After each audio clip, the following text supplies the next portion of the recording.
Juan Cotto touching base with you from the historic Columbia City Theater. And here we are again, J. Yeezy John Yasutake and our good friend Cindi Laws. And this is election night 2023. Can you believe it? You and I were just kids when we first met. I know. We were babies. Now we are campaign veterans, ladies and gentlemen, and we are back at it. And Cindi and John, the stakes seem higher than ever in the Seattle area in regards to not only making history, but a number of voters this year have wanted change. And with these unique district elections, they make the campaign so competitive. And we are going to see some very, very interesting returns tonight. Oh, yeah. It's the most important election in the time that I have been in the city. Which has been, more than back to the 80s.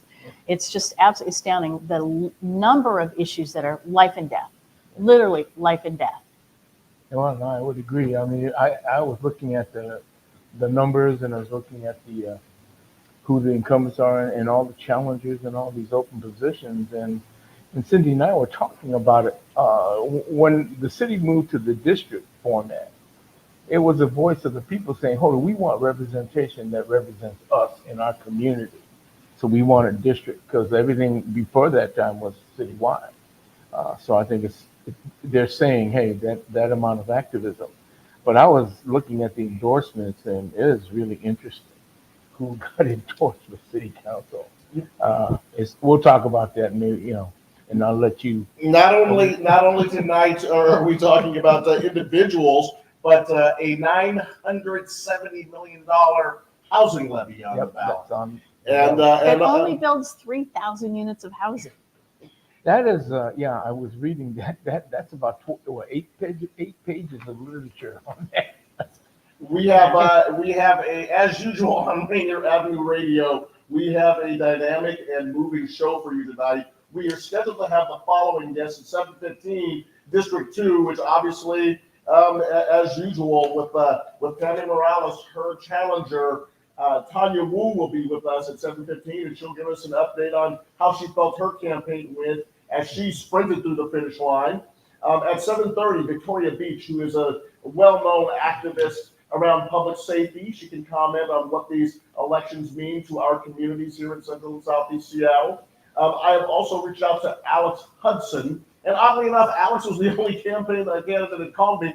Cindi, I have a rule now. If you want a campaign donation from me, I don't respond to those little emails. You got to call me on the phone. And Alex Hudson did, and she was so complimentary. I sent her a donation, and I think that for future candidates, that may be a lesson for you.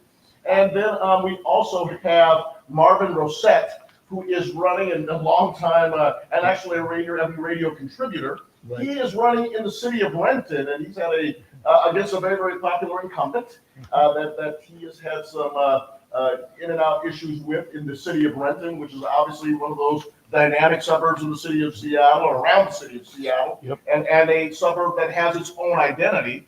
And we'll be able to talk with him about some of those races. And then, of course, through our network and connections, we will try to drum up more information as the returns come in. And Cindi, we had this conversation a couple of years ago in the Shama Sawant races and the recall election special that we did back in December of 2021.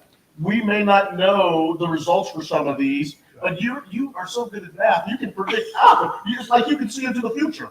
I think that's just the experience. That's just the experience. We've seen over the years with the elections that there can easily be a 10, 12-point swing from election night results to the other results. But part of that was really, and as much as I disagreed with most of her policies, I have to give major kudos to Sawant's ability to organize. Yep. The woman did such an amazing job, and her people and her team, and again, even though I disagreed with their issues most of the time, they knew how to get people out. I don't know that any candidate has connected with a solid group of core people other than Trump, God forbid, who has identified who their people are and then turned them out. And they did some really amazing things that, again, I question whether this was the right thing to do, to be out there sitting out, printing out ballots on a street corner.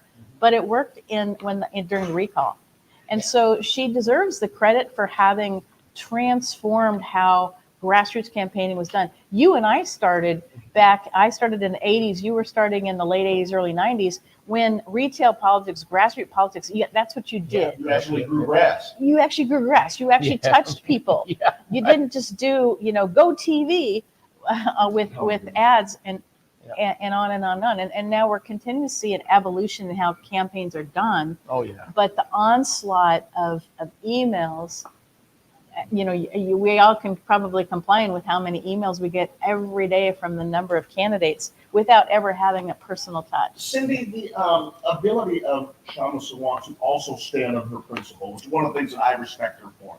I remember talking to one of her campaign subordinates, and I said, well, you guys have had a very difficult time getting Democratic endorsements. She said, we're not going to go after Democratic endorsements. She stood on the principles for what she believed. Right. And, that was another thing for a lot of political candidates. Yeah. She was really able to take her message, and she never wavered from it for 12 years. Well, I got to clarify that. Kshama Sawant is not a member of the Democratic Party. Correct. Nope. And you have to be a member of the Democratic Party in order to get or at least say you're an endorsed candidate. I mean, that all changed with Bernie, but you had to say that you're a Democrat and sign a thing saying you're a Democrat. Now, that has started to change because in the last cycle, for Sawant, the 43rd District Democrats, which is north of Rainier Valley, 43rd District Democrats actually changed their bylaws to allow the endorsement of non-Democrats. I think that is pretty darn dangerous if your intent, if your stated goal of the party is to endorse those candidates. On the other hand, when I ran for office, I got endorsed by the Republicans as well as the Democrats because there was nobody running as a Republican. So, there is time to do that. But I think for Sawant to say that she didn't want it was disingenuous when she showed up every year at the 37th District Democrats, where I live here in the Rainier Valley. She showed up every year and would urge the delegates, urge the members of the 37th District to vote no endorsement. And it worked. And then, when we had other candidates that were also not members of the Democratic Party, they were doing the same thing, and it worked. So in the last cycle, what you saw 2 years ago was that you saw that Sarah Nelson, who has been a major donor, has given over $100,000 to the state Democratic Party over the years, did not get endorsed by the local Democrats because of this effort. So there has been, when people are out there fighting for this stuff, and it's gotten it's really changed the dynamics of the local party organizations. In the end, though, and I've said this has been the case for, the past 8 years or so, it doesn't matter whether anybody gets a Democratic Party endorsements or not, because the endorsed candidates aren't the ones that are winning. And that's so often the case, because that's just the dynamic of who has gotten involved and who shows up now at these Democratic Party meetings. And so many of the moderates have said, oh, to hell with you people. I'm not going to put up with this crap anymore. And they've walked. And so they may be contributing to the candidates, and they may be contributing certainly at the national level, being advocates for the presidential level, the Senate level, the congressional level. But at the local level, they're the regular, normal, quote unquote, normal mainstream people have given up. Yeah.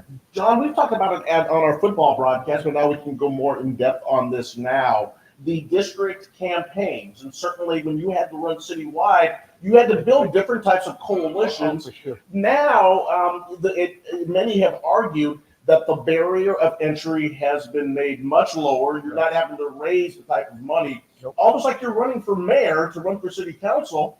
And it has allowed more people to run, which is what the initial impetus was for this. But a lot of people feel that it has almost radicalized certain areas of politics. Well, Cindy was mentioning that it tends to balkanize, what's going on in terms of who gets elected again. But on the same hand, I think people who live in the community, in the neighborhood, in the district have the right to vote and campaign and support a person they believe is going to be someone who could represent them in their best interest. There's nothing wrong with that. Yeah, I mean, let me tell you, I'm from Chicago. aldermen. I mean, we talking about, you know, the saying, vote early and vote often in Chicago. I'm serious. You did not do anything unless you ran it by that alderman. And that's a fact. Including having your own funeral. Yeah, I know, and that's a fact. Big city politics. New York, same way. You got, and so in a sense, when you look at it, it's its own definition. You're voting for someone that represents you and your interests. But is it the fact that we have on this particular city council, you have 9 seats, 2 of them at large, and you only have 7? I mean, I personally believe, with the amount of money that we're spending in city government, would it make sense to maybe expand the number of city council members if we're going to go by districts, so we can have a little bit more variation in the districts, or which a lot of people are proposing, do we just go back to all citywide candidates? Well, Cindy, you got it. I think, well, so one of the things that we've talked, John and I were talking about this a little before you started. My belief is that having 7 districts would be better. I supported having 5 districts and 4 at large. I think the balkanization that happens oftentimes, if the districts were done properly, the problem is we've had none of the concept that John's talking about is having a district representative that actually follows and pushes for the interest of that district. The challenge that we've had is that nobody's done that. Mm-hmm. Nobody's done that. We've only had we've had here in District 2 where the District 2 representative doesn't respond to anybody that disagrees with her position on various things, just flat out ignores you for 4 years. And that's kind of been the case in a couple of other districts. So it's really hard to point out I think the person who's represented the district as far as being responsive would be Lisa Herbold. Mm-hmm. Again, I think that she's been out of touch with what the district actually wants. I think we'll see that result, what happens there tonight, because it's really intriguing, the candidates that survived the primary. But I don't think that you've had any district representative that really fought for their own district. Maybe Alex Peterson was probably the closest, and look what happened to him, for trying to fight for things that he believed in, like what SDOT wanted to do on 35th Avenue Northeast, and what the local people wanted with not having a bike lane on that and putting the bike lane 2 blocks over, whatever it was. He was fighting for his own district. And you had people on all these citywide special interest groups hammering him and then labeling Alex Peterson to be a right-wing person. He's not right-wing at all. He's just not Strama Sawant type or Tamara Morales type. Right. So I think that what I've learned is if you're over the age of 45, you're a right-wing person. But that actually brings up an issue. One of the things that I was noticing, early on, I wanted to talk about this for a bit. That one of the things that I think is really interesting this cycle is that you've got 7 districts, you've got 14 candidates. There's a couple of things that as people of color, I hope you feel some pride in this. As a white person, I feel pride in this. There are 2 districts that have both candidates are people of color. In District 2 and in District 5, North Seattle, both candidates are people of color. Here, both candidates are people of color. But in every single district, there's a person of color running. Every single district. And so you've got something really unique happening where, when I was starting and doing stuff in the late 80s and the 90s, we had the black seat on the city council, and you had the Asian seat on the city council. And then the next one we got the gay seat on the city council. And that's the way it was for a long time. Now we've got, nobody's even raising the issue that we've got people of color running in every single district, and they're doing well. But here's the rub. What's really hilarious to me is that the people of color in the majority of these districts, Maritza Rivera in District 4, Joy Hollingsworth in District 2, Kathy Moore in District 5, Rob Saka in District 2, they have been labeled conservatives.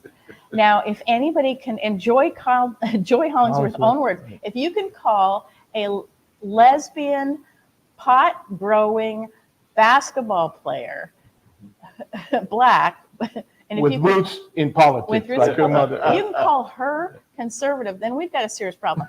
And people Right. pushing this mantra is that horrible rag, the stranger, that racist rag. And I'll say it right now, the racist rag that continues to push this narrative that these moderate to liberal candidates calling these people conservatives is absolutely horrific.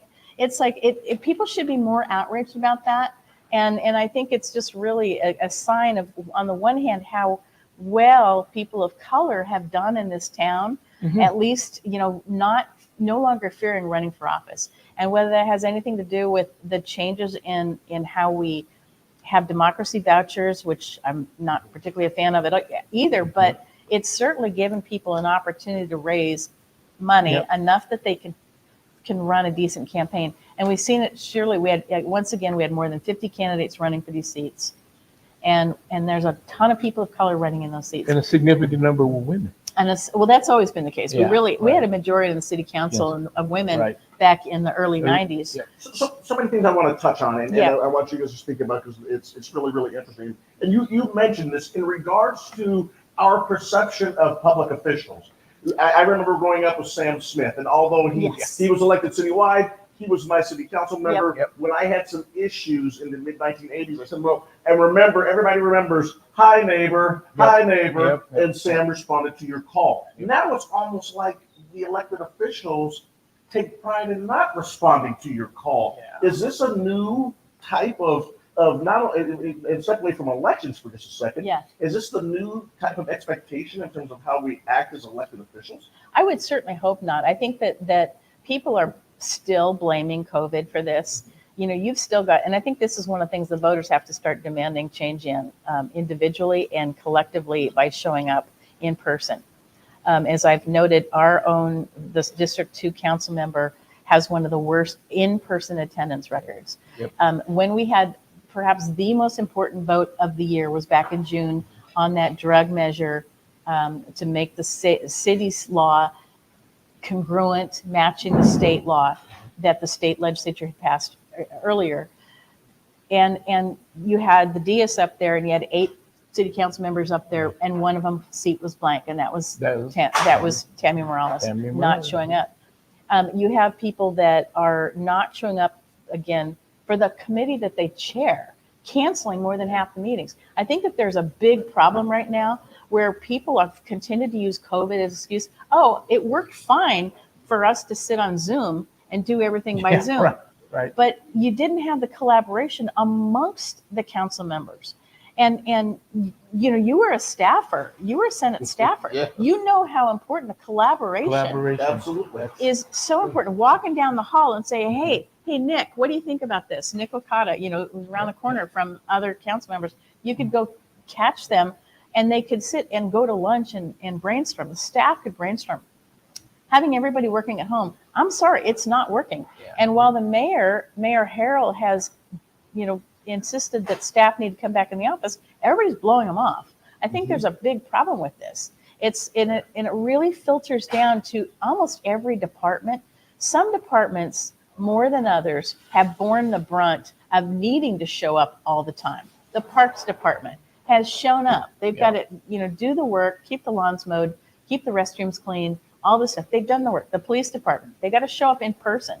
Other departments are phoning it in, and it shows in the lack of services that the public is paying for but not getting. Well, that expectation. I mean, you're right. There are certain departments that are, whether it's the verb of the employees to serve, which is what they're doing. They're public servants. Right. We pay their salaries.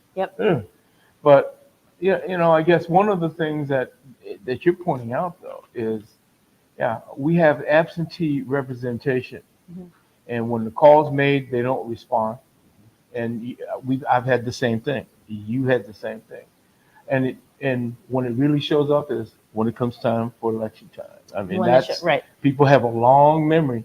Hey, we try, and then there's some gaps along the way, making statements. I mean, you have a shooting over there in their daycare center, and then the discussion becomes, well, we don't need more police. Well, hold it. Let me be very honest. In the community that we're from, especially when you talk to seniors, the last thing they want to see is less police. They want more. I mean, you see what I'm saying? It's almost like she's out of touch. I have to quote this great column. So Naomi Ishishaka, who lives in the Rainier Beach area. Yeah. Yay, Naomi. I'm Right, so Naomi. proud right now. Yeah, And Naomi. Seattle Times has four people at least that I know of that live in Rainier Beach. So it's great. I appreciate it. And it shows in the good coverage that we're getting. Naomi's great column a week and a half ago.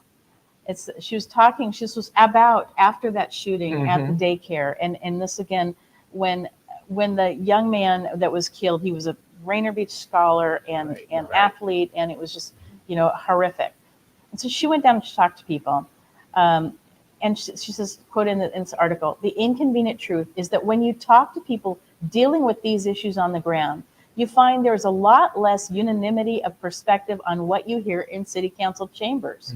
There is less of a commitment to ideological fealty to the Seattle progressive mold and more interest in solutions of all kinds to protect our loved ones. It takes humility to listen to regular people and actually understand where they are coming from."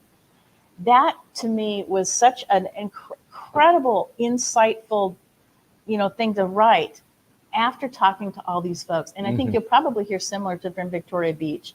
The people, the perception among some of the progressives downtown and in Seattle and in some other parts of town, they think that they know what's best for people that look like you. They think they know what's best. And because they're listening to a small minority of people, they're putting out there what I'll call the guilty white liberal perspective. So that's not necessarily what the people who live here in this community who've been getting shot, who are burying their children. Of all the murders we've had this year, of all the scores of home invasion robberies that have affected these elderly Asian community people, all the people that have been shot and killed here in Rainier Valley are all African Americans. All the people, these people that are being beat up and invaded in their homes are Asian Americans. It's not white people. My house has been robbed as well, but we're not the ones that are the ones taking the brunt suffering so much of this violence. And so when you have to listen to these folks, like the Pickett family, you have to listen to them when they're calling for action. And when they say, we want more police protection, then for the love of God, listen to what they're saying, not to what your preconceived notion of something you learned when you're studying in some master's program. I just want to, before we go, I want to thank Daniel Bellis, our producer of the Stars, and Daniel's been such a big contributor here at Rainier Avenue Radio. No one appreciates him more than John and I am paying attention, Daniel. We will go to break in 5 minutes at 7:27. Just wanted to throw that out there, the luxury of community action. But John. Well, and you bring up a very good point. Bruce comes out and says, we need to, heighten up our response to crime, more police, et cetera, et cetera. You got a council member and more than one council saying, no, that's not the way. But that's being done in public. It's not being done behind closed doors. So you're saying to yourself, well, what kind of haywire stuff is going on? We have a city council that's at odds with our mayor, but we have a community that's suffering and we are not getting anything done. It's a stalemate. And you're saying to yourself, well, hold it, something's got to give. And that's when I saw that, I said, that is not a good sign. John, what's changed over the last several decades? I mean, when we grew up, and the voice of the communities of color and the Gang of Four and Roberto and Bernie and the legends of Larry Gossett, they were able to build these coalitions, and we were almost able to be able to speak as a community, even though there were different parts of the community that might feel a little differently. Seems like now we are. Well, it's this. Let me tell you, we have lost hope. Poverty is at an all-time high. Unemployment, crime, it's all hand in hand. Somehow we have lost hope. Communities of color have lost hope. And that's reflected in what we see on a day-to-day. A day-to-day existence is fraught with all kinds of negative things. And that's what I see, is that we've lost hope. There was a time when we were positive about these things and moving forward. Now. Cindi, I have a question for you. What is a victory for Mayor Bruce Sorrell? I think for Bruce, if we can get I should say we, but Yeah. full disclosure, You could. I've supported Bruce. Take two. I've supported Bruce since he first ran in 2007, and so I think that what Bruce needs is to have at least five members of the city council whose vote he can count on. That's exactly And right. right now, he's got a couple, and a couple people that have been back and forth. There's two incumbents on the city council that had been the last, Right. certainly since the last election 2 years ago, they've become kind of windsocks. Mm-hmm. They could see which direction the wind was going. Yeah. And these two guys who had voted for the defund the police resolution have since flipped. One of them has tried his darndest and will probably be successful in convincing the voters in his district that he's for public safety when he had not been there when Bruce needed him to be there. Yep. So I think that those two guys, I have little doubt that Dan Strauss will win re-election. But I think that if Bruce can get to 5, then Bruce will be in great shape. He's got And a chance. this goes back to the early days when Norm Rice was mayor. When Norm Rice first became mayor, he was elected, he won the election in 1989. And the first couple of years were rough because he, was trying to do stuff to try to save downtown. Yep. But what he had to do was he had to do a lot of what's happened this cycle. And he had to go find candidates. And they brought in these amazing classes of candidates in 1991 and 1993. So after the 1993 election, then he had a strong majority of the council, right. and they saved downtown. Yep. They, and this was you'd had a lot of problems going on, and they saved downtown.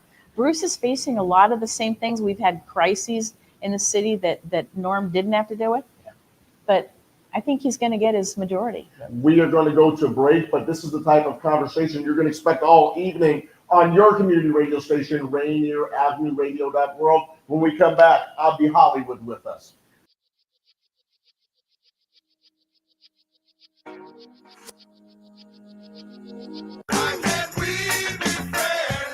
This is Paul Pearson, host of Star Time. And when I'm not stopping a Mercer Island street brawl, I'm listening to Rainier Avenue Radio World. We must all remain committed to slow the spread of coronavirus, taking care of ourselves and not putting others in harm's way, especially those already at higher risk of getting seriously ill, including people over 65 or those with underlying medical conditions. If you must be out, avoid crowded areas, stay 6 feet or 2 arm lengths away from others, and wear a face covering. Wash hands frequently with soap and water for 20 seconds, especially after being in public spaces. Avoid touching your face, cough or sneeze in a tissue, then throw it away. Disinfect frequently touched objects. And if you have symptoms of fever, dry cough, and shortness of breath, call your healthcare provider before going to their office. Slowing coronavirus means taking care of ourselves while also protecting others. Even if you're not at high risk, these steps should be taken to help slow the spread of coronavirus. We are all in this together. What's up, everyone? It's your girl, Queen Bree, inviting you to come join me on Clean Greens Living. Broadcasted Tuesdays, 12:30 p.m. Pacific Standard Time, live right here on Rainier Avenue Radio. On Clean Greens Living, we talk farming, community, and ways to being healthy. So come join me and let's discuss ways to create a healthier you and a healthier community. Join Rainier Avenue Radio from 5 to midnight for Sunday evening sound sessions. Jazz from the Cabinets from Big Poppy. That's right. It's time once again for Jazz from the Cabinets with Big Poppy. Sergio LaCour's Love Lines. It's Sergio's Love Lines with Sergio LaCour. Go to the phone line. Tell her who we talking to. Sage Prince and Just My Opinion. This is Sage, and that's just about going to do it for the first half of Just My Opinion. K-Fox Night Beat with Nasty Ness Rodriguez. It's the beat of the Fox. K-Fox Night Beat, Nasty Ness. You know what? You're going to listen from 5 to midnight. Just turn it on and don't stop. DJ Alibaba. The Underground Surround Sound Star Time with Paul Thanks Pearson. for tuning in. My name is Paul Pearson. Sunday And evening this is sound Star Time. sessions on Rainier Avenue Radio. Trust me, you'll be listening the entire time from 5 to midnight. Sunday evening, your sound session on Rainier Avenue Radio.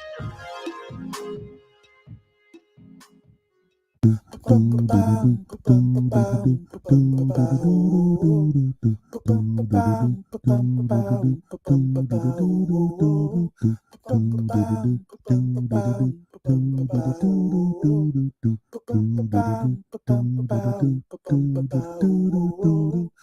your hands, don't touch your face, wipe things down, clean up your space. When you cough and sneeze, do responsibly.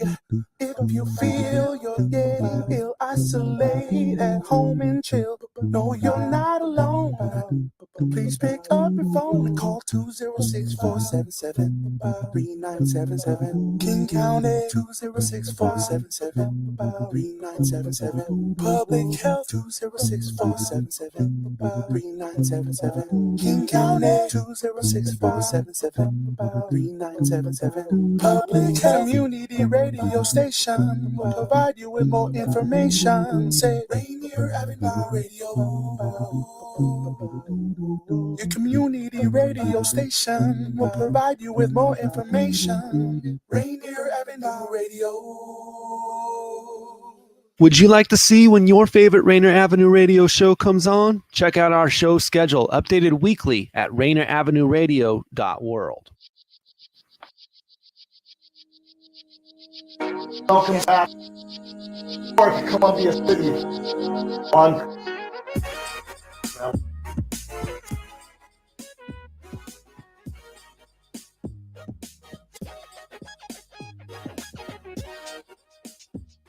hour away from the polls closing throughout King County. You can still, if you are at the very, very, very last moment, you're waiting and you dug through your garbage and you found that ballot, or it was just sitting there on your kitchen table and you had one of the many boxes, www.kingcounty.gov. Find out where the box is and take your ballot to the box. Even if it has an oil stain from the butter that you had. It's not too late. Hey, I want to bring up November 15th right here at the historic Columbia City Theater, 4916 Rainier Avenue South. We have a wonderful festivals going on. Will you pronounce this for me? The Cloud Break. The Cloud Break in November. That's always nice to have a cloud break. And this music and these concerts will represent a cloud break. Next week, Tim Davis on drums, and I believe this is a couple of talented musicians. Yeah, thank you. They will be here. They will be here. You got once again, Tony? I appreciate that. The pronunciation. Awur Aronga. Yeah. They are going to be here at the Columbia City Theater. Once again, just a tremendous opportunity for you to come visit Rainier Avenue Radio. But here's some of the talented musicians in our community. That's on Wednesday, November 15th. And of course, my good friend on the 16th, Josephine Howe. And if you not heard that voice, if you want to be overpowered by notes, come and listen to Josephine Howe. Incredibly talented performer. And that's going to be right here. And right here with us this evening is a representative from the Somali community. And he's better known as Abdi Hollywood, but this is Abdi Mukhtar. Welcome to Rainier Avenue Radio, Abdi. Thank you for having me. Well, thanks so much for being here. Tell us the ever-growing Somali population, the ever-growing newly arrived African population in our community. What are your perceptions of this city council races? What are your perceptions of the politics and the issues in our community right now? And how do they impact your community?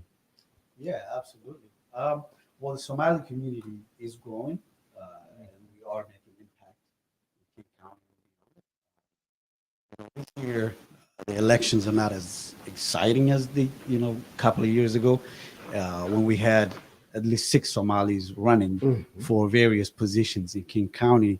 And 4 of them actually came out victorious. That kind of created a buzz among, an excitement around the community. This year, not so much, I think, and that's because we don't have a horse in the race, sort of, which kind of takes away a little bit of the excitement, the engagement. I think that's one of the things that, we need to work on. Like, how do we get the community involved in elections, regardless of if we have one of our own running or not, and make sure that the community understands, regardless of who is running, elections do impact our lives. You know, what attracts someone? I mean, there are people here in the United States, and they are somewhat intimidated by the political process. There's some people who we wish were intimidated by the political process, and they continue to run. But when you come from Somalia, you come to this country.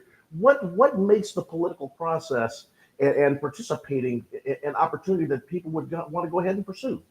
Well, in terms of somebody who wants to run, Yes. Well, politics plays a big role in Somalia. I think that's one of the things that actually, when compared to other immigrant communities who came at the same time as the Somalis, we're way ahead of them, because back home, there's two things that are actually known for Somalis. One is business. We're known to, be entrepreneurs. And so business plays a big role. The other thing is politics. Young, always involved in politics. And so I think that's one of the things that actually helped us get ahead of other minority communities or African communities that came at the same time. We're the only, immigrant communities from Africa that actually would be found in all three levels of government. Only ones. And so I think that helped us, in terms of, being politically involved. Now, in terms of participation, that's another discussion, right? We would be more involved if one of our own was running, as opposed to, generally just being participating, in the elections. And I think there is a gap there that we need to work on, to make sure that we educate our community, to make sure that they understand by being part of elections, it impacts you, right? Whether it's policies, whether it's funding, whether it's the justice system, everything from education, gentrification, housing, everything, it impacts you. The person you're electing, what's going to impact you. So participating is the only way your voice is going to be heard. And so that's what we need to work on. How does a Somali candidate build a coalition with a place that they're not from? How do they go about establishing those relationships in the community that can help them get the votes necessary to win, because they had success? Yeah, absolutely. I think the Somali community, we're well connected, right? And I think we have that family oriented. We sort of think like we're all related, all Somalis. In a weird way, we're all related. We know each other, right? And so when one of our own runs, it's easier to get behind, and it's easier to go door knocking. And I think that's one way of rallying the troops, sort of. But we do help each other when it comes to making sure that we do appear. So yeah. My mouth is as big as my love for my daughter Araceli. So please, Cindi and John, jump in. I say one of the things that to me is so impressive is that the Somali community, what I've seen the last 4 or 5 years now, the candidates are significantly better quality than a lot of the other folks out there. I mean, you mentioned the connection in Somalia, that everybody's a business person, right? I've certainly seen this. It's to me, it's exciting. It gets to the point, so many of the immigrants that have come to this country, they start businesses, right? And so I love the contrast of that folks start businesses, and whether it's a medical clinic, I've got a client that is from Vietnam, for example, has struggled to get through the bureaucracy of our system to start a medical clinic. But there's so much business entrepreneurship, and that is really inspiring to a lot of other folks who, but it's also challenging to me because I see some of the diatribe against business. We have a city council that has been pretty anti-business. And when it comes to how do people get familiar with the country? The first thing they do is with food, oftentimes. So many people start off restaurants. You get comfortable with the food, then you start getting comfortable with the people that make the food. But the community, Somali communities had such quality candidates. Every level they've had. I mean, I think we can all be proud of Gurmeh Zile, who's King County Council member, was so good that nobody ran against him. Right. I mean, that just doesn't happen very often on a race of that level. Those people make a lot of money. King County Council members make a ton of money. And you'd think that people wanting to run just to get that salary.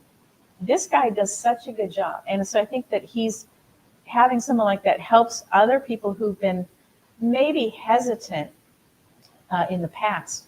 But now there's such a groundswell of really solid candidates. And we saw some of those in the primary. It just, some of them were in primaries with 8, 9, 10 candidates. And that is tough because they're having to wade through, especially if they're all basically similar on issues.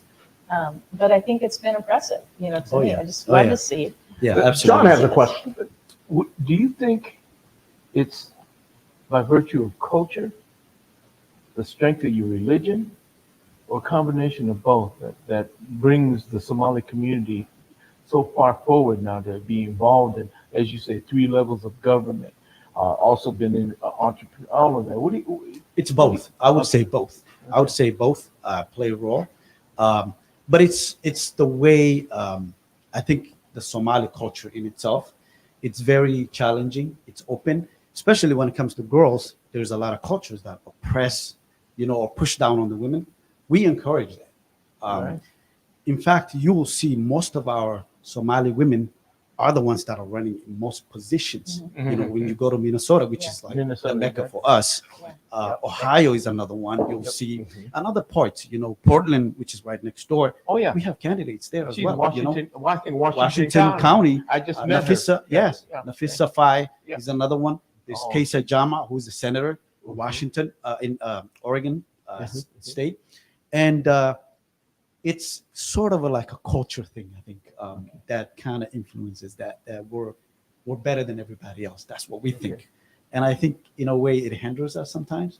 We shoot for the moon, but we land on we shoot for the stars, but we land on the moon, sort of. So, we want you to look at the camera so the people can see you better. Right At Rainier Avenue Radio, we have a variety of little surprises here, so it's always fun to come to the Columbia City Theater. Tell us a little bit more about the issues. What are the issues that mean the most to the Somali community and the ones that really urge them to run? Yeah, I think there's a few issues that are affecting our community in general. I would say housing issues is the first one. Our community used to live in South Seattle before. Now we're being pushed out. A lot of us are being pushed out to South King County and all the way to Tacoma, Federal Way. So that's one of the biggest issues I think that's facing the community. The other thing is also, jobs as well, job placements. When you push a community from its place and you push them down, it takes them with lack of transportation. Sometimes they can't get to the, good jobs. And so it's very challenging. Education, when you're pushed out from the good schools, you go to, neighborhoods where education might not be, top notch. So that's another one as well. Gun violence, some of our youth are dying now, unfortunately, safety in our neighborhoods is really bad, especially South Seattle, where you see on a weekly basis, young men losing their lives. And so that's some of the things that needs to be addressed. I think, those are the most pressing ones, but there are other issues as well. We have big national elections next year. We will see massive turnouts in those elections. In 2 years, 2 years from now, we will probably be sitting right here. And ladies and gentlemen, we are at 4916 Rainier Avenue South. Yes. And that is Rainier Avenue behind us. That's a fire truck. That is a fire truck. It's a fire truck. Not a police truck. If it was a police truck, John and I would be running that way. Yeah. But I was going to ask, in 2 years, you'll see city issues once again. We'll have a mayor's race and a King County executive's race. Tell me about the future of the Somali community. What am I going to see in the next couple of years? Are we going to see more candidates? Are people going to step up? Absolutely. I think we have a few re-elections coming in a couple of years as well. But I would say that, King County in general and the city, we've done a good job, in terms of making sure that we educate the community in general, where King County elections are partnering with organizations like us to create awareness information. Like for this election, we did create videos about, how they can get information, how they can get their ballot, everything. This year is the first time that actually King County did add the Somali language to one of the 7 languages, that you can vote on. And so they can get their ballot in Somali, which is huge, right? but only that affects also, it benefits only the older generation. So Ozzy, I was going to say we have Marvin Rosette, who's a candidate in the city of Renton. You're welcome to stay on so we can finish up with you. Do you mind if we pull Marvin in right now? Yes, absolutely. Daniel, can we go to Absolutely. Marvin down there in the city of Renton? He says he was. Okay, Abby. We'll continue then. Gives me a little more opportunity to speak to this. So, yes. So as I was saying, adding that Somali language to the voting benefits the older generation who have a little bit of difficulty, in terms of using the English language. And so, but what about the youth, the younger generation who are the dominant, the number? They're the biggest number. And so how do we reach to them? How do we get them involved into these? So that's where the gap is. And I think that's the area that we think we can work on in terms of making sure that the youth are actually engaged and that they can participate and increase the turnout for the Somali community. Well, I think is Marvin waiting on for us now? Oh, is it? He's okay. He said he was on. All right. Let me ask this: as the Somali community grows in terms of also the resources, the financial status, because it costs money to run for public office. I mean, let's face it. The higher up you go, the more it's going to cost. Do you think the Somali community is sufficiently, I say we're ensconced to be able to support numerous candidates for city, state, national offices, Senate and Congress? Yeah, it's always challenging, but I think as a community, Somali community, we've always depended on each other. Mm-hmm. We always fundraise for our own, whether it's actually some of the candidates go to other states so they can, raise more awareness and get more support. But we've always supported, we've always raised the right funding, to make sure that one of our own is elected and they show up, that they do get elected. So yeah, we support each other. Yeah. Juan Cotto, Cindi Laws, and John Yasutake with Abdi Hollywood, speaking about politics in the Somali community on your community radio station, our community radio station, Rainier Avenue Radio.world. Daniel, Marvin says he's on. Is he on there? No. Okay. Well, it's been a pleasure chatting with you. Really appreciate you coming out this evening and spending some time with us. We hope that the elections and the returns are bountiful for you, and we look forward to seeing you in the future. And hopefully you'll come and join us again. Absolutely. And it's been a pleasure to knowing you. And I'm sure, we'll catch up again and we'll be informing you of anything that comes up. Somali Bridge TV runs for the Somali community. We reported everything from sports to, to politics to health, everything. So yeah, we'll be back here. I'm a huge World football fan, so if you want to invite me on, we'll talk some football. Absolutely, yes. Come to. So let's do it that, depends okay? on which football you're talking about. Is it the right football, the right Are you talking about the soccer or the other? I'm talking about the American ball. That's my number one sport, by the way. I'm a big LA fan, so I'm a Chargers fan, Rams fan. Everything LA, Lakers fan. But thank you for having me. We'll come on and we'll chat a little bit. Hollywood. Yes, Hollywood. Yes. I'm from Hollywood and from the hood. Thanks so much, Abdi. Juan Cotto on your community radio station, Rainier Avenue Radio.world. Another evening of politics and just we are waiting for the polls to close. If you have not dropped your ballot in, you still have 15 minutes. And there's a lot of things that I can do, even as an old man, in 15 minutes. And one of them is taking my ballot, if I had to, up to Garfield High School and dropping it in the ballot box. I've never done that, actually. I usually vote 2 weeks. Once my ballot comes in the mail, I throw it in the doggone mail the next day. I vote quickly. I want to make sure my stuff is in. Tony B is here with us. Tony B. Tony B was coming up to say something to us. But please get your ballots in. That would be a big help to the whole process. As you've heard, it impacts so many in our community. We have a number of candidates who have worked tirelessly for the last 9 to 12 months on this. And not only is it their lives and their effort to represent us in the community, but also the issues of the community are so important. So anyways, Cindi, Rainier Beach, tell us about the issues and tell us about some of the things that are going on down there, including your work and your activism down there. So I had worked, several years ago. Did 15 community festivals in 5 years. I got kind of burned out from it, and then COVID happened. But fortunately, one of the festivals, Boo Bash at the Beach, has changed quite a bit, but it is still going on. Rainier Beach Action Coalition, Daniel Peebles-Jackson, with Champs organization, has taken over the management of that organization. Safeway still underwrites a big piece of that, which is great.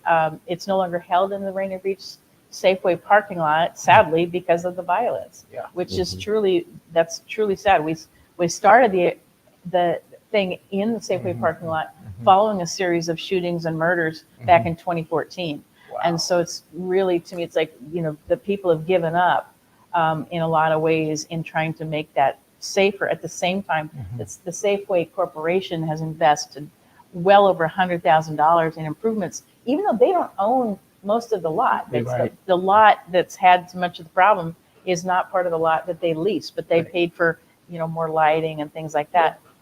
But the thing that's been interesting to me, and this kind of gets to the housing levy, there's 4 major housing developments, low income and affordable income apartments, that have either opened in the last 2 years or are about to open. We're talking over, a couple thousand units. There are another 2,850 units of housing that are either permitted or construction is starting. And some of these have been great, like the Ethiopian Community Center was a huge one that was really important. It's for elders. You don't have to be Ethiopian to live there, but it was a really great collaborative program where they listened to the community, they made there's public space there, so on and so forth.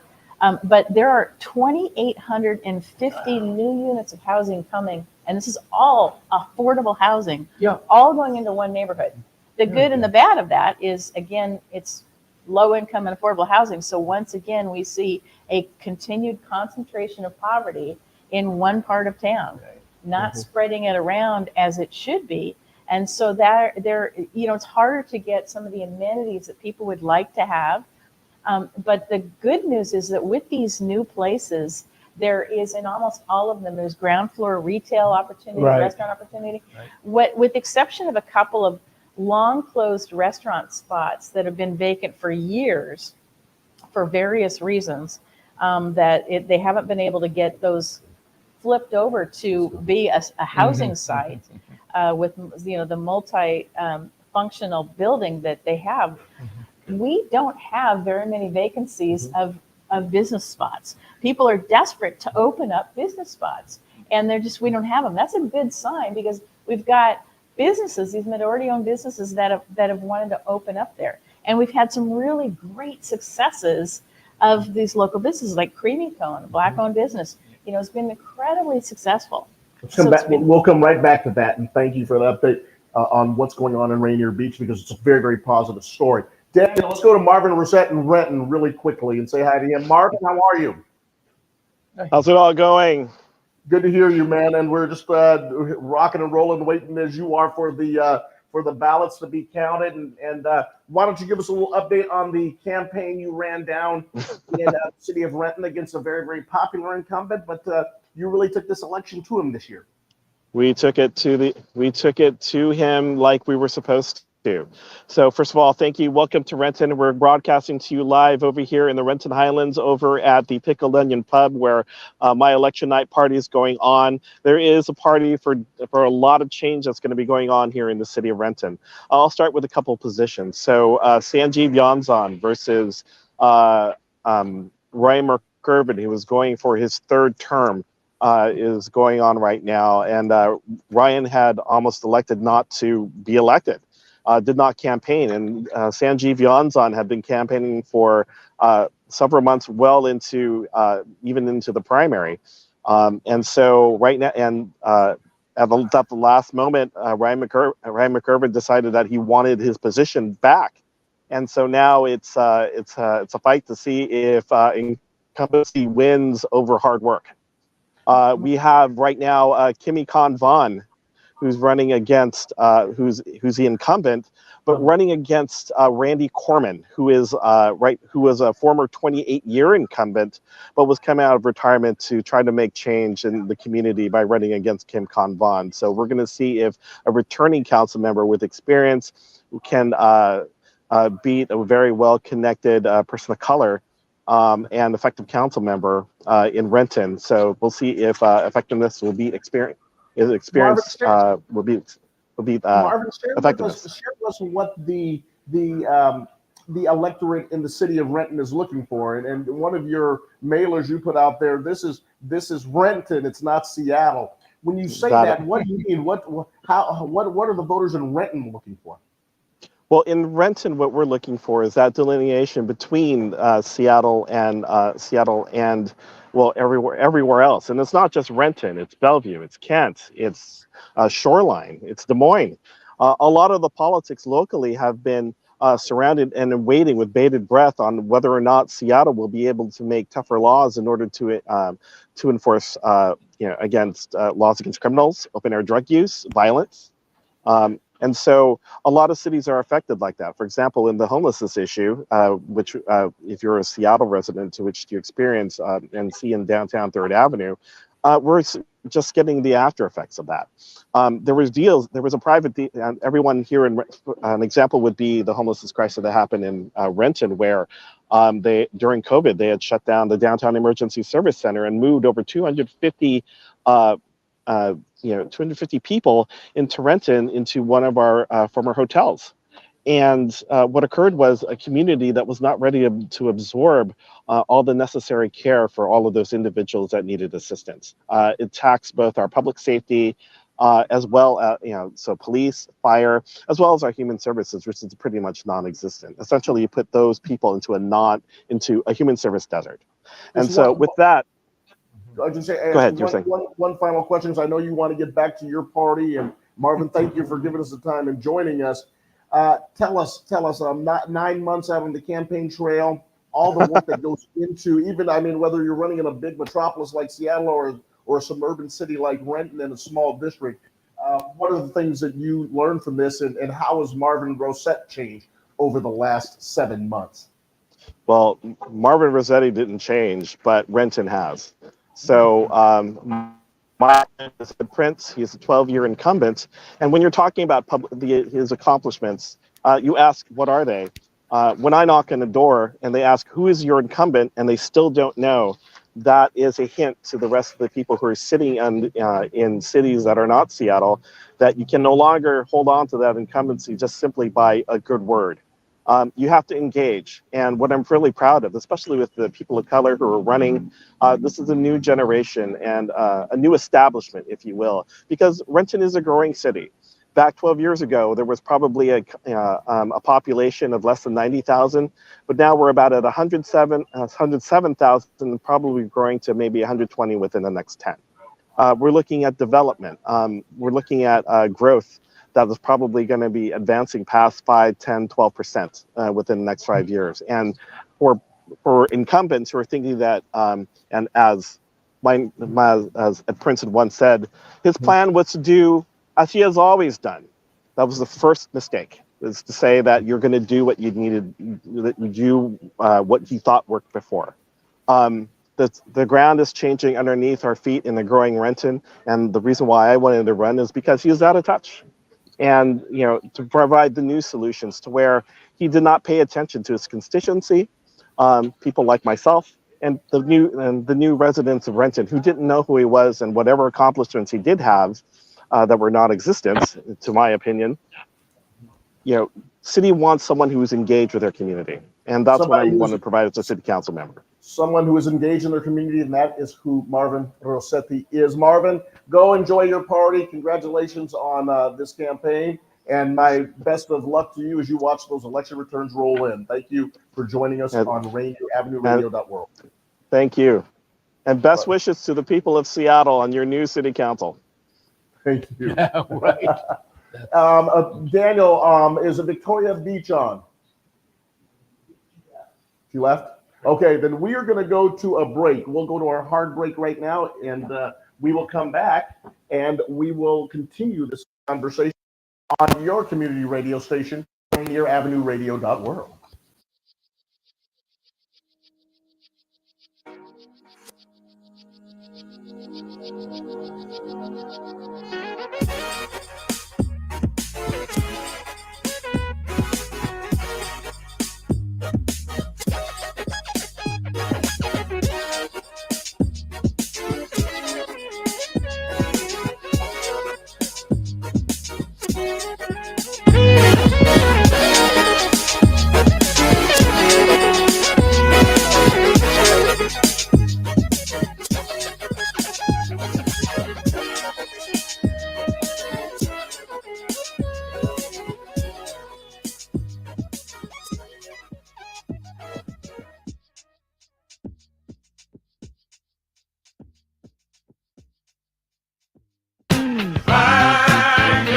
I'm Paul Pearson, host of Star Time, and when I'm not deep frying a turducken in a closed garage, I'm listening to Rainier Avenue Radio.world. This is an important message about coronavirus. With coronavirus still spreading, those who are most likely to get seriously ill must take extra precautions. You are at a higher risk for getting seriously ill if you are over 65 or if you have any serious underlying medical conditions, like heart disease, chronic lung disease, like asthma, diabetes, or if you're undergoing cancer treatment. If you're at a higher risk for getting seriously ill, it's essential you take extra care to protect yourself. Stay home, avoid close contact with others, wash your hands frequently with soap and water for 20 seconds, disinfect frequently touched objects like doorknobs and light switches. The choices you make are critical, and their impact is significant. 1, 2, get down! What's up, big and little homies? This is Masvita Maraire, host of Seattle Sports Weekly on Rainier Avenue Radio.world, your one-stop shop for Seattle sports. We cover preps, we cover college, we cover pro, we cover it all. Huskies, Mariners, Seahawks, Garfield, South, Roosevelt, Metro, King County. This is what you want to listen to for all the sports that's happening in Seattle. Seattle Sports Weekly on Rainier Avenue Radio.world. See a bad. Welcome to the Fitness Corner. I'm your host, Mark Bryant, and you're going to get a whole total body workout on my show, starting off with a warm-up, aerobics, strength training, cool down, and stretching every Friday from 11:30 to 12 right here on Rainier Avenue Radio. If you or a family member are 55 or over and need nursing home level care, but want to keep living where you are, check out Providence Elder Place PACE. This program offers healthcare, housing, transportation, and recreational activities. There are no co-pays or deductibles, and it's covered through Medicare and Medicaid. Providence Elder Place PACE works to keep you healthy and in your home. Call 206-320-5325 or visit providence.org Elder Place. Providence.org Elder Place. You are listening to Rainier Avenue Radio, your community radio station.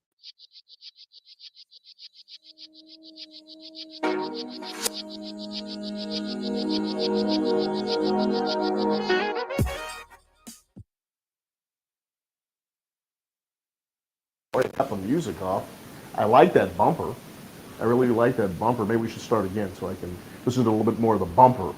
But once again, this kind of reminds me of the COVID. Cindi and I, we're not sitting 6 feet apart from each other. We have a seat open for John Yasutake, who anybody that knows Phyllis came to talk with him, and they're out chatting. So hopefully John will return with us. I'm sure Jay Yeezy will come back with us and convince more on the election returns here in the city of Seattle.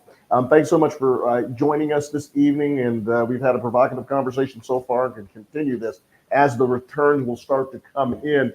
Cindi, you wanted to touch upon some of the national campaigns and elections stuff going on. Let's talk about that. I think the national part is really exciting, right? We've had this week, I mean, in spite of not talking about all the horrible stuff that's going on worldwide, nationwide, there's all this angst right now about what's going on in the presidential race, which is a year away from now, right? So what happens in this election tonight on some of these really key states, I think portends well for what can happen next year in the presidential race. And looking at Ohio, for example, right? This is another one. In Ohio, there were 2 statewide initiatives. The abortion one is one that's gotten all the press, right? The abortion one, this was a constitutional amendment. I mean, it's a big deal. Doing a constitutional amendment to enshrine the right of reproductive choices into the state constitution.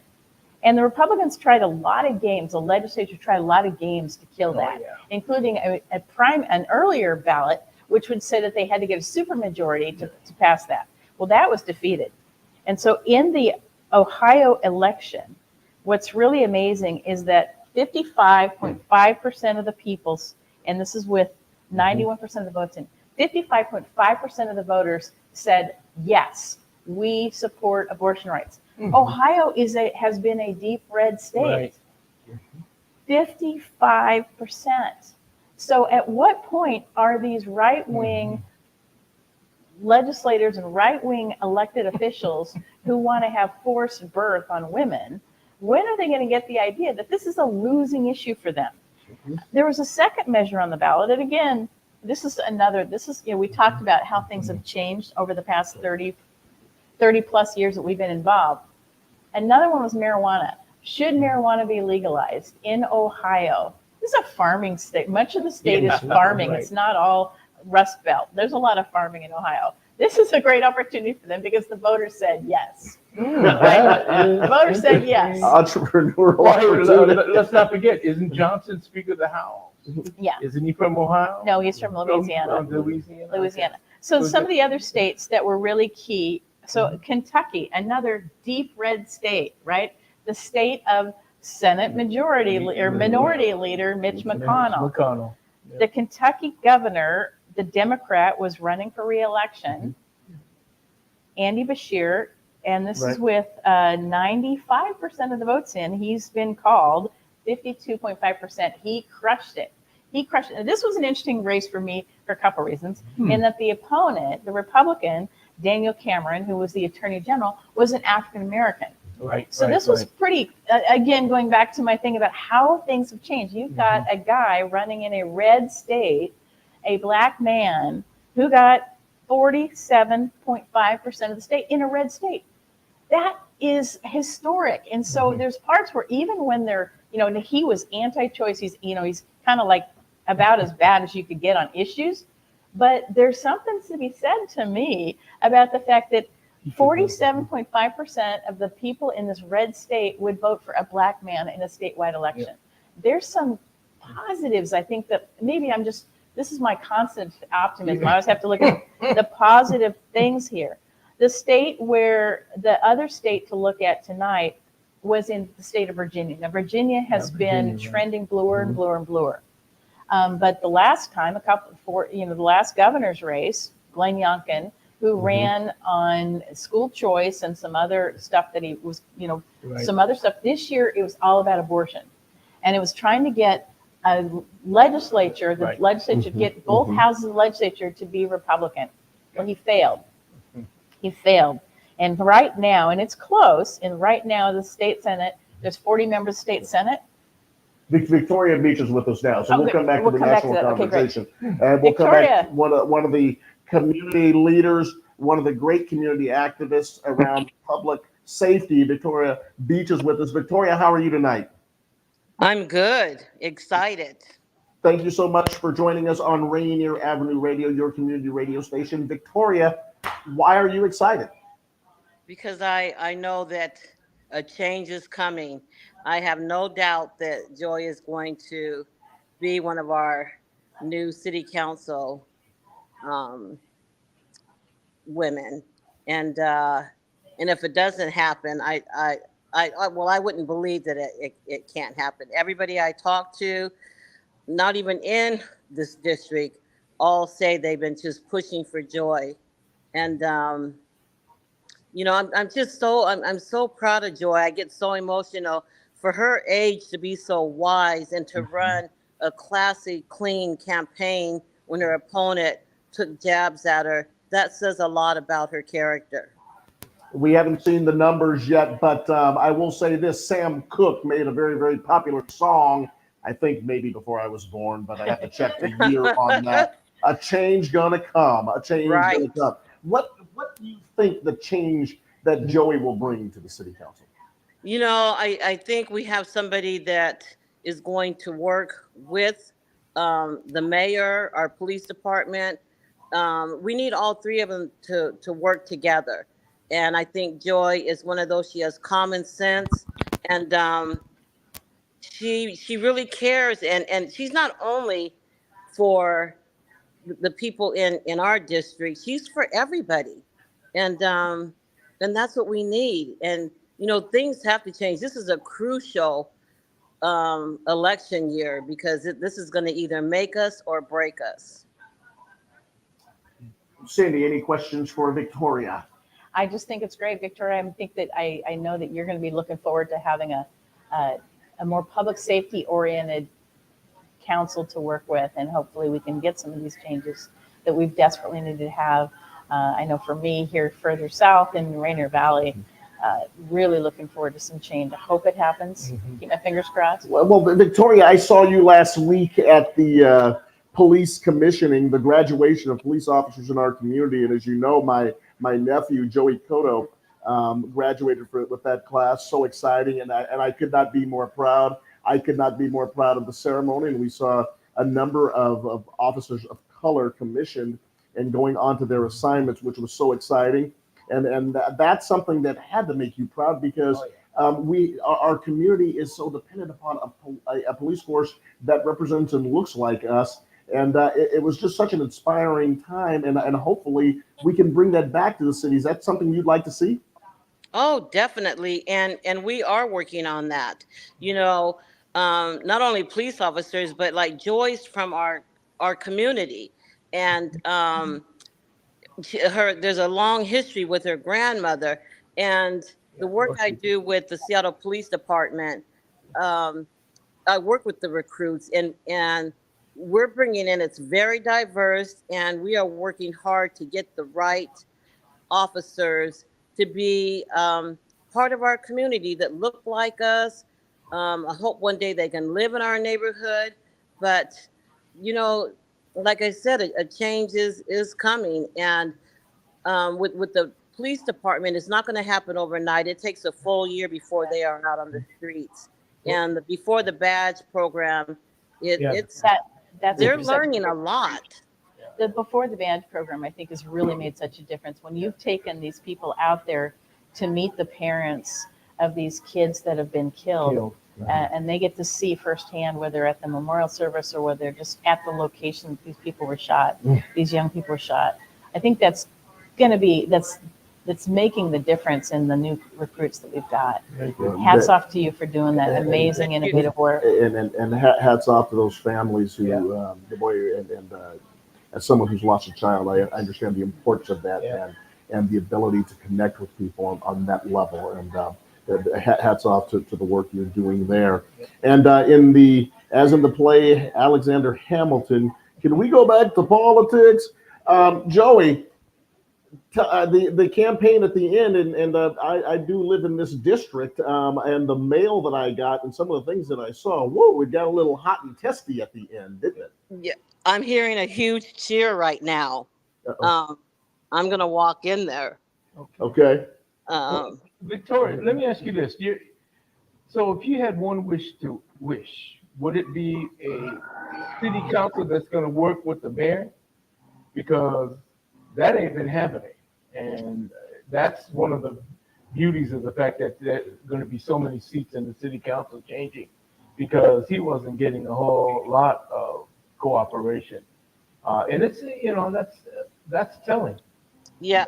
You know what? I think with Joy coming in, I pray to God that Tanya Woo gets in. Tammy Morales has been MIA forever. I guess she's with Where's Waldo. But, you know, they will work with the mayor. And that is key You know, we need a city council that's going to support our mayor, support our police chief, and I think this will happen. Have you guys seen the numbers? I hear so much yelling. I can't get it to open. I'm going crazy here. Victoria, why don't you go in and join the party? We Okay. appreciate you so much, and thanks so much for spending your time, and thanks so much for being flexible with us. And as usual, thank you for being Portland with us. We love your opinions, girl. Great to Well, see you. thank you to all of you. Yeah, keep working with that commission. I mean, all right. Okay, all righty. Oh, we can hear it. It sounds exciting in the Joey Hollingsworth campaign party. Excuse me. It sounds like people were cheering back there, so maybe they're getting the returns a little earlier than we are. And I know Daniel's on top of it, and we will get the returns coming in as soon as possible. Because we are have a party here. This is a party. This is a party. This is the ultimate party on your community radio station, Rainier Avenue Radio.world, 4916 at the Rainier Avenue South at the historic Columbia City Theater. And John, whenever you're there, it's a party. Oh, thank you very much. I appreciate it. Once again, Rainier Avenue Radio, your community radio station. Again, over the last, Tony, what year is this for us? This is number 7. And this is 7 years of community I'm sorry, I can't count. 6 years of community service. Got to watch my fingers. 6 years of community service. And we have done world music. We have done politics. We have done talk. We've done a lot of talk. We've done fresh juice. Daniel Bellis, a little shout out to him. But most importantly, we've been able to connect with the community. We have done internships for young people.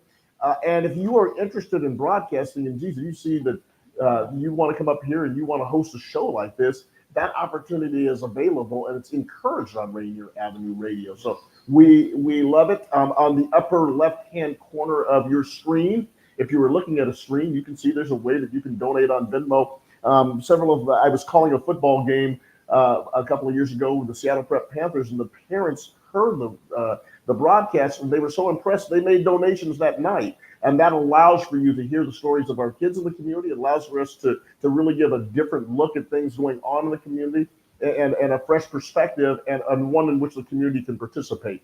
And that's what we've established here at Rainier Avenue Radio, and we would love for you to participate. So please, if you have thoughts and ideas, they're always welcome. We have shows that go on here at this theater coming up. Cloud Break Festival next week. On the 15th, we have Tim Davis and Awa Arunga going to be doing just 2 musicians, fantastic world music that they'll be putting together. And then obviously on November 16th, Josephine Howell. She will be, and I tell you, Josephine Howell has a powerful voice. Yes. And just so much fun to listen to, and it will be a magical experience here for those 2 days during the Cloud Break Festival. We can always use a little cloud break in the month of November, and this may be a chance for you to come and just enjoy and connect with the community and hear wonderful music and be entertained at a wonderful venue. I know we don't talk much about judicial races, but I do want to do a shout out to a guy that I know, Court of Appeals, Division 1, District 1 is the judge position number 3, and it's a guy named Mike Diaz. He was a former U.S. attorney. That's why I got to meet him because I was working with DOJ. A great guy. Congratulations on your candidacy. I think he's on the poll, so it might be congratulations on winning, taking that seat. But either way, like I said, I want to give him a shout out. Like I said, he's one of the really good guys working in what's called the Western District Department of Justice. Cindi Laws, let me ask you a question. It's something that in regards to the judicial candidates on the ballot, and a number of them were running unopposed. And I certainly understand the importance of elected judiciary, and I have no problem with that. However, as you know, I am a policy wonk. I am one of those 1% baseball players of politics and follow all this stuff and read all the fine letters and the fine print. And I go to fundraisers for judges, and who goes to fundraisers for judges? But seriously, no one else does that but us, and people like us, and really knows these things. Should we get to a point where we are having our elected officials appoint these judicial positions? I think it's it's a good discussion point that some of the, this is when I wish we had really vibrant, back in the day when we had the Municipal League was a vibrant organization, Right. when the League of Women Voters was vibrant organization, and they could help do this information for voters. As it is now, I actually do pay attention because I've helped a appeals court judge get elected, George Fearing, get elected in Southeast Washington, a known Democrat who was the person to get elected in Southeast Washington, which crosses 9 counties. Right.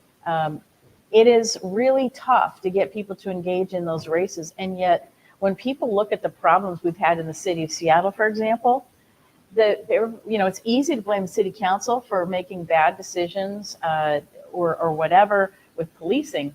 But when the rubber hits the road, it's in the court oftentimes when the people aren't being held appropriately, and it's even upstream from there, because as we constantly hear, people are being released because these folks that have problems, mental health problems, they need to go to Western State Hospital. There's no places to put them at Western State Hospital because we've closed too many of our places to hold folks with severe mental illness who are a danger to not just themselves, but to the society. And so we are in a no-win situation in a lot of the cases where the judges are letting people go, and yet they're a severe danger to the community, pushing people downstairs at escalators. Maine, that what happened in Maine, this guy was, the military says he doesn't belong. Great example. Great example. But even here in Seattle, the gentleman, this mentally ill man who assaulted a woman at the International District Sound Transit and pushed her down the stairs, and she was severely injured. And she was such a gracious human being, understanding what the problem was, but yet he could not get the help he needed. And this happens all the time. And so it really is a problem. And I think that we need to have more knowledge. People do not pay attention to the judicial races whatsoever. None of the judges that were on this ballot that we voted, I just voted yesterday, because I always wait till the last minute. I always want to see what happens. I'll tell you why. But I'm looking at it, and they're all unopposed, every single one of them. And these are too important of jobs to be unopposed. And so while federal judges are appointed by, they take a federal appointment to be appointed. The governor initially makes appointment to a lot of the appeals court judges. Then they have to be approved. And so, and even Superior Court judges. So I think that having the executives having perhaps more ability. On the other hand, when it goes the other way, if you look at the Supreme Court, what happened? Trump got to appoint 3 Supreme Court justices. We are now harmed for at least the next generation. It's like, we got 2 guys there that, I'm sorry, but if they die, it's not going to be enough. If the 2 oldest people on the court who are conservatives die, it's simply not going to be enough. There will still be a majority because the people that got appointed were young, and so. Yep. And you don't want to have to be sitting here going, should we wait till people die? There's clearly problems when you have that situation. All federal judges seem to be appointed for life, and that isn't a problem too. So I think that there is whole lot of discussions that need to be had on judicial review. Term limits. Correct. Term limits and top term limits, same way for judicial. Yeah. I mean, it's just one of those things. I mean, I guarantee you that if you ask people to name 5 municipal city of Seattle judges, they couldn't do it. But they voted for them. Yep. And like I said, I mean, and I'm one of those people. I probably couldn't either. Well, you look at the voter pamphlet, and they're unopposed, and they are also, because by the fiat, they are in that seat now as judges, unopposed. And you're right, Cindy. Opposition brings out the true mettle of the candidates. Yep.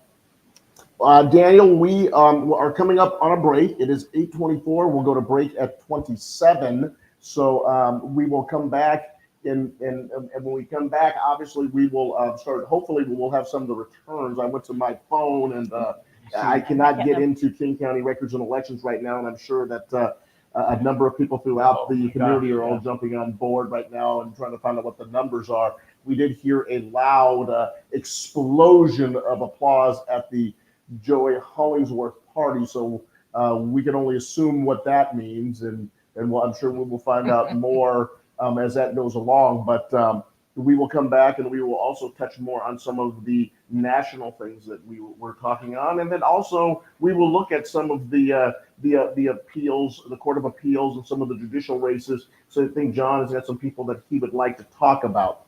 But once again, your community radio station, our community radio station, Rainier Avenue Radio .world. John, you were talking earlier about just some of the funny things that happen on campaigns on election night, and some of the stories of the past. And for us that have spent small portions or long portions of our careers in this, there's some very, very memorable evenings. Oh yeah, every campaign is different. I was telling Cindy, I've only been involved in one presidential campaign, and that was an eye opener. When I looked at the amount of resources and money that was poured into a candidate who later withdrew. I mean, we're talking about a statewide operation. Yep. And I was so impressed. But in local politics, I mean, the effort. But what I loved working on the school levy was there wasn't a whole lot of money there, but there was a whole lot of interest. Yeah. Education is always on the top of the list. And I had the good fortune to work with a guy named George Scarola, who was good, George.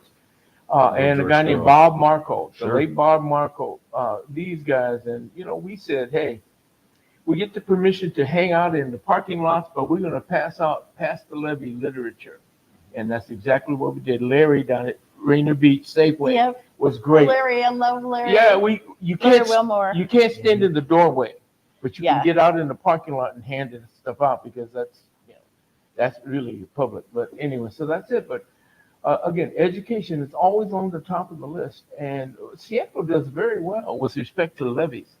Even though there's a group that says, well, you're charging me on my levy and my property tax. Hey, look, education ain't free, folks. Even though the Constitution in the state of Washington says free, appropriate public education, it has to be paid for. So anyway, that's just my commentary on the best things in life are free, and Jay Easy says not education, ladies and gentlemen. Education you want a quality education, and you have to pay your teachers and your administrators. I mean, come on now. You still got to run the school district decently, though. There's that issue there. Oh, well, we can. Hey, that's another debate. But that's another show. Before we go, we might do a show on that, and then that might be a long documentary. Daniel, let's go ahead and go to break. We'll come back on your community radio station, Rainier Avenue Radio .world.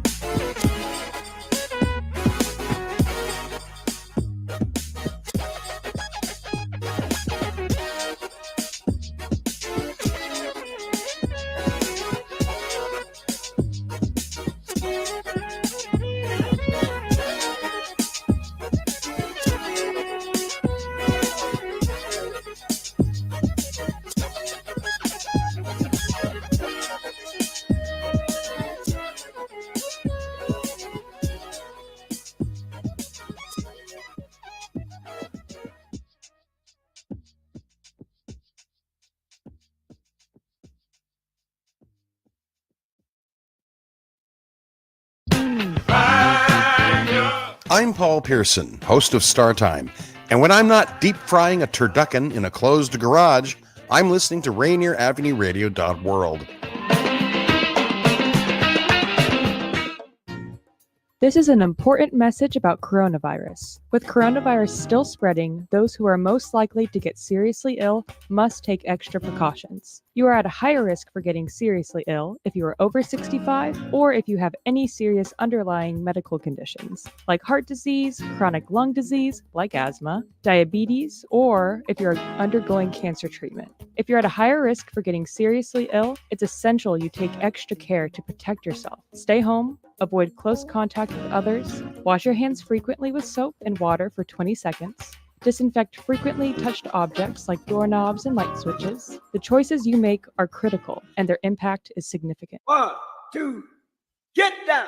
What's up, big and little homies? This is Masvita Maraire, host of Seattle Sports Weekly on Rainier Avenue Radio World, your one-stop shop for Seattle sports. We cover preps, we cover college, we cover pro, we cover it all. Huskies, Mariners, Seahawks, Garfield, South, Roosevelt, Petro, King County.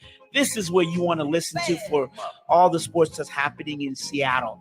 Seattle Sports Weekly on Rainier Avenue Radio World. See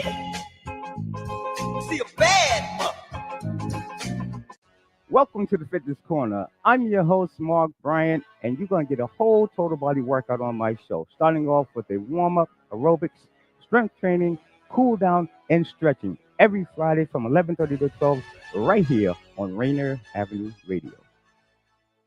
If you or a family member are 55 or over and need nursing home level care, but want to keep living where you are, check out Providence Elder Place PACE. This program offers healthcare, housing, transportation, and recreational activities. There are no co-pays or deductibles, and it's covered through Medicare and Medicaid. Providence Elder Place PACE works to keep you healthy and in your home. Call 206-320-5325 or visit providence.org Elder Place. Providence.org Elder Place. You are listening to Rainier Avenue Radio, your community radio station.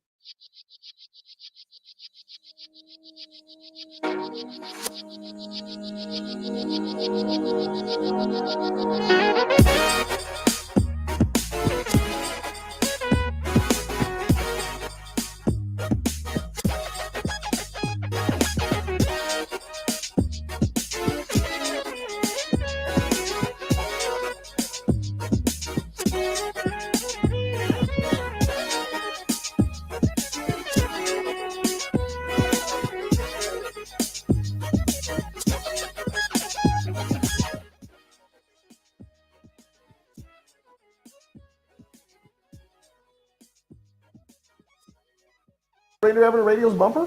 That's the Rainier Avenue Radio bumper, and boy, that is a Juan Cotto touching bases with you.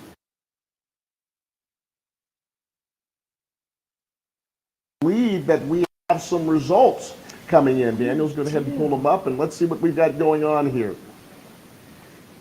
The King County Director of Elections, and this was an interesting one. Doug Bassler really tried to get in.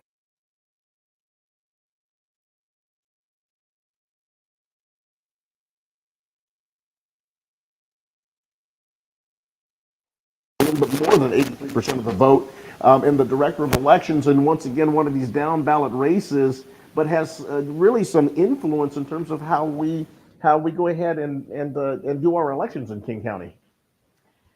So Julie, yeah, the worst thing with Doug is Doug was one of those people pushing the election was stolen thing for Trump.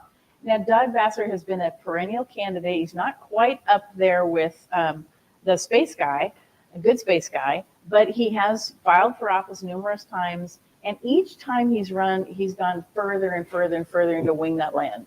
And so Julie is one of those folks that she spent almost her entire working career working King County elections.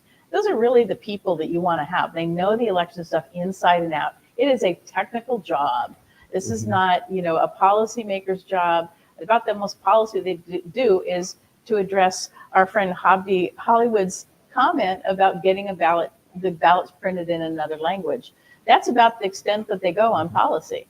The other is just to make ballot boxes available. So she's doing extraordinarily well in this race so far. She's got over 70%.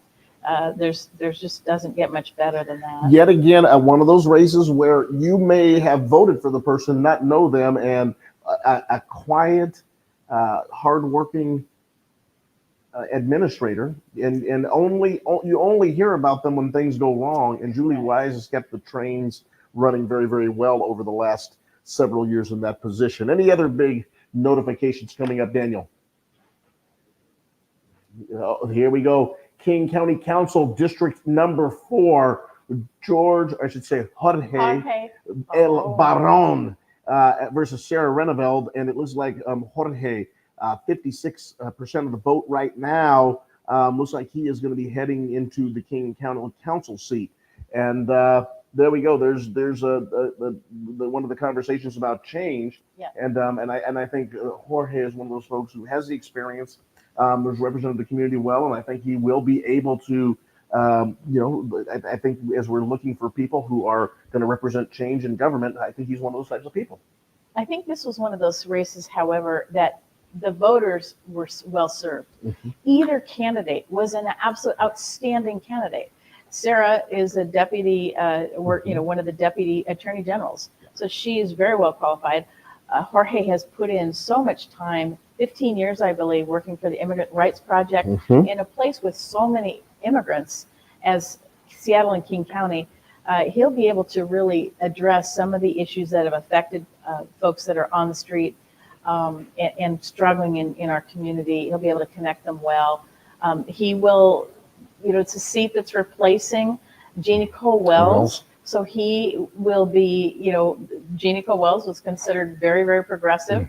So there won't be a shift as far as ideology going. Jorge he's just going to bring a different perspective to the council, in having that perspective of representing the people that he has and being able to speak to their issues in a way that Sarah would not be able to have done, even though she's as outstanding as she is on policy. Now, this is her second or third run for office. She's run for the legislature in the 36th district, I believe. So again, it was two really good candidates in that race. And that usually happens sometimes in some of these Seattle districts. You mentioned her, an institution in her own right, Jeannie Cole Wells, finally stepping out of public office and some of the issues. And she and I worked very closely many years ago on Save Our Seahawks. And boy, was that a situation where we were trying to keep the franchise here in Seattle, and she was a big part of that and has played a role in so many different areas, and has had a remarkable career and has been an outstanding local elected official. I think she's been one that the breadth of her issues has been so surprising. She's to do something like the Seahawks and then to be such a leader. It's hard for people to understand now that we have women running for president for the last several cycles now.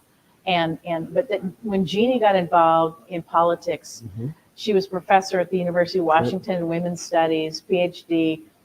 She really brought so much importance to these issues that are now commonplace. These, back then when she first went to the legislature as state representative, it was like, go sit on the women's committees, right? The women's committees, dealing with children and dealing with education. And she's like broke out of that mold. But at the same time, she brought forth so many really important issues over the decades. She's another one that sometimes you cannot thank the public enough. And while we've had this whole crop of younger people coming up, what we've lost certainly in the last couple of years with legislators that have so much experience, it's really important. All right, I'm looking here. Let's see. Okay, beautiful. Go ahead, Daniel. Bring us to the next one. Oh, here we go. And this one is a much closer race than I expected.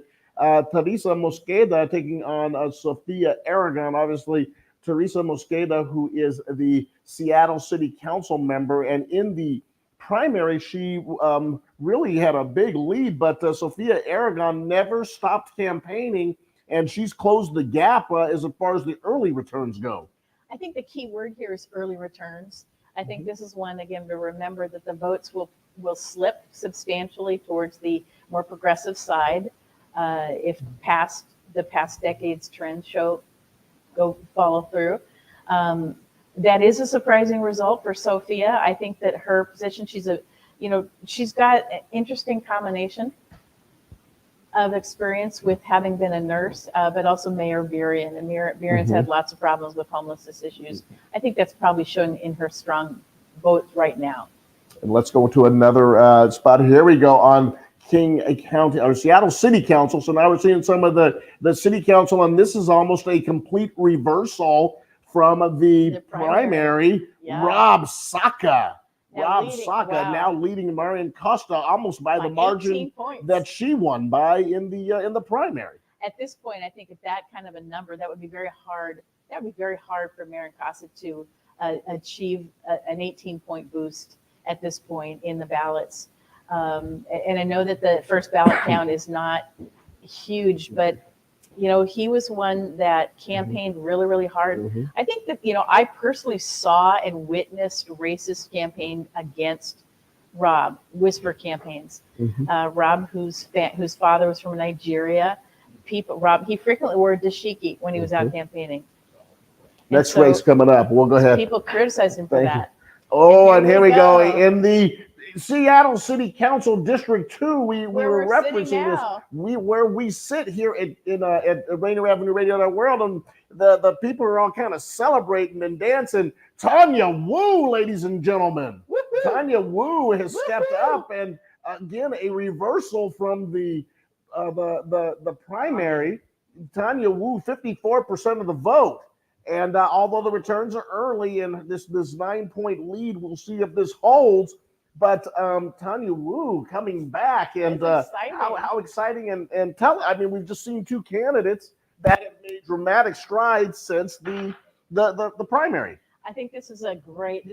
I think this is going to go down, this will go down to the wire. I think we'll be back and forth every day on this one, seeing how close it's going to go. But that is I'm very thrilled to see this result. Very thrilled. Well, I know our mayor is. I can't speak for him. I think he's pleased with the results so far because he'll now have a city council. I think he believes. Daniel Bellis, go ahead. He can work with. We'll stay with this one right here. Yeah, Okay, I there we think go. that's important because I've heard this from different people who I never talk about politics. What's wrong with that city council? It's not the mayor, and they're targeting. I shouldn't say that word, but they are highlighting the fact that this is a city council that seems to be very obdurate and obstinate to not work with our mayor, and that does not bode well for the city. Cindy, tell us about from the mechanism of a campaign when you were behind in the primary, right, and especially by considerable margins. And how do you go out and continue to raise money and build your opportunity to the way these two candidates did? Well, I think in the case of Tanya, one of the things that I looked at in the primary, and this is typical, the district here, District 2, 37 district Democrats, is typically it's the lowest turnout of voters in the city. And so we had a 10-point less turnout in the primary than District 6, right? District 6, which is largely the 36th district, Ballard, Queen Anne, that area. So they always have the highest turnout. We always have the lowest. And when you have things that people have so much at risk, you really have to hone in on the people that are losing the most. And in our district, it's the fact that, this district, the demographics has clearly changed from who's voting, but you have to reach the people that aren't voting. So not only do we have low turnout, but we also had the lowest number of registered voters. So the focus for Tanya Woo's campaign is they spent a lot of time registering voters, getting those people registered to vote. I know that Tammy was doing that too, but I think that with Tanya, that as Tanya's personal story showed, she was criticized for not having not voted very often, and so and she's like, well, it never really connected to me, and I think that this is an issue. I know that in the time when I've worked a lot when I've been a manager or a consultant on campaigns for African American candidates, it was always very challenging to convince people that it made a difference. And as so often I was being told, they don't listen to me, it doesn't matter whether I vote or not, because they're still not going to listen to me. So trying to reach out and convince people that does. And when we first met working on opposite sides of a Senate campaign, it was trying to reach those people who were going to vote for my person, and trying to get those people to actually show up. But in Tanya's case, it wasn't just Tanya that was motivated to choose the message. It was the people in the community, my group of people that we worked on certain issues, like Tammy Morales has supported the closure of Lake Washington Boulevard. I think that's racist as, I could use some F words here. It's racist as hell to close the Lake Washington Boulevard when that was something that from when these boulevards were designed more than 100 years ago to make it so that anybody, no matter what neighborhood you were redlined into, that you could go out of that and drive along this beautiful Lake Washington Boulevard. Well, then they wanted to re-redline it basically and say, okay, you people who aren't able-bodied, who don't ride bicycles, who are whatever, you can no longer go here. And the time when we'd see these, these beautiful women in their hats and taking their Sunday drive after church, and this was the one time that they got to actually go out there and enjoy it.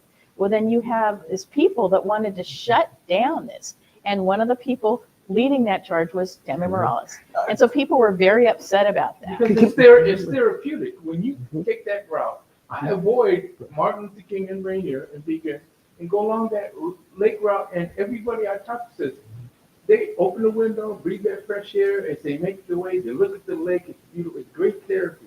Yeah. That's what they told me. That's exactly. Teresa Huey, who's a longtime Seattle community activist, and so glad that she's listening tonight, and want to give you a shout out. And she put out there,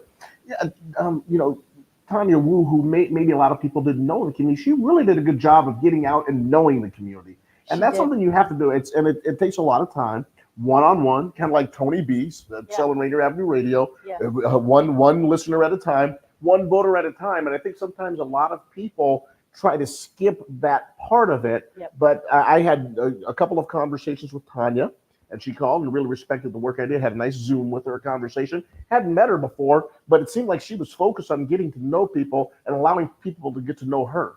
Well, it was also, that you had, Tanya was raised in Rainier Valley, right? She lived here. Her family is one of these longtime Chinese American families that moved here in the 1800s. 1800. Okay. So here comes some more numbers from Daniel Bellis. Oh, let's see, Joey Hollingsworth. Joey Hollingsworth. Council member Hollingsworth. That lead cannot be overcome. Hits the acceleration like the Atlas van lines taking on Miss Budweiser back in the day, and pulled out by several rooster tails. Bill Muncie over Dean Chenoweth. Exactly. I'm bringing up some references from some longtime people, and Teresa Huey's giving her a shout out. This is a campaign that was really, really close in the primary. Alex Hudson had a lot of support from a lot of the Capitol Hill. She got the single endorsement from the 43rd District Democrats. Yes. Is this a case of the northern part of that district versus the southern part of the district in regards to the candidates? There's different issues there. Oh, here we go. And Daniel Bellis is pointing it out to us. Another one here comes on Council District number 4, Maritza Rivera, 55% of the vote and a little bit more versus Ron Davis. Another campaign that was close. Maritza Rivera was endorsed by Lucero. Well, and now she was the more important. She was endorsed by the guy that came in third, Ken Wilson. And so I think that I'm looking at that on a couple of these different things. So going back to Rob Saka's race in District 1, Rob Saka in that primary where Rob Saka came in. Well, he came in second. It was quite a bit down. Right. But all the opponents, all the other challengers in that race, and that was a race packed with challengers, they all endorsed Marin Costa. And so it was really interesting. But I think it shows that how some of her positions, Marin Costa's positions, were so out of touch with that. I think with Ron Davis, who was one of these candidates that told, well, he's a very, very smart guy. Really, really smart, had some good ideas. He also was one of these guys, even the stranger criticized him for telling people what they wanted to hear. All right, here we go. Daniel's putting another one up. Here we go over in Council District 5, Kathy Moore. That's really huge victory there for Kathy Moore. And that's not surprising to me that she won. It is surprising that kind of margin. But again, Christiana Obi Sumner, who has put in years and years of work on commissions, city commissions. I served with her. I was co-chair of the Seattle Disability Commission. She was on that. She later became the co-chair of that commission. She served on the Renters Commission. She's been around putting in the time with the community. But she also wanted to not just defund the police and go a lot worse, further down than they are now, but she wanted to stop jailing people. So that was clearly, she stood on her principles. It wasn't principles that the people in that area, which are reeling from crime. We think we have bad crime in Rainier Valley. They got it really bad in North Seattle. Here comes Daniel Here we Bellis go. with some more District numbers. 6. District 6, Dan Strauss and Pete Hanning. Now this is a Pete Hanning got slaughtered in the primary. He really did. He got slaughtered in the primary. So this is a real big jump up for him. This race, I think, will probably go the other way. But I think, Dan Strauss was saying things about his record that did not jive with how he actually voted. But that's new to politics. Can you imagine? Can you imagine? We've all become numb after Trump, but to about people in the record. Here we go. So we have some crazy stuff there, but that one is good. We're going to be watching that race for the next couple of weeks. Certainly. Once again, we want to thank Daniel Bellis, the producer to the stars on Rainier Avenue Radio, and he's going to be. He is going to be the. Here we go. This is King County Council District number 7, and look at this. Look at that. So I think that I had said this after Andrew Lewis, and Andrew has been a friend. I got to give him credit. He's been a person, one of 2 council members. When I would reach out to council members, he's one of the 2 that would always respond. So I want to give him credit for that. He was definitely a young man in a hurry, but tended to be the windsock and go with where he wanted to see. And while he tried to correct, he was constantly flip and flop and flip and flop and flip and flop.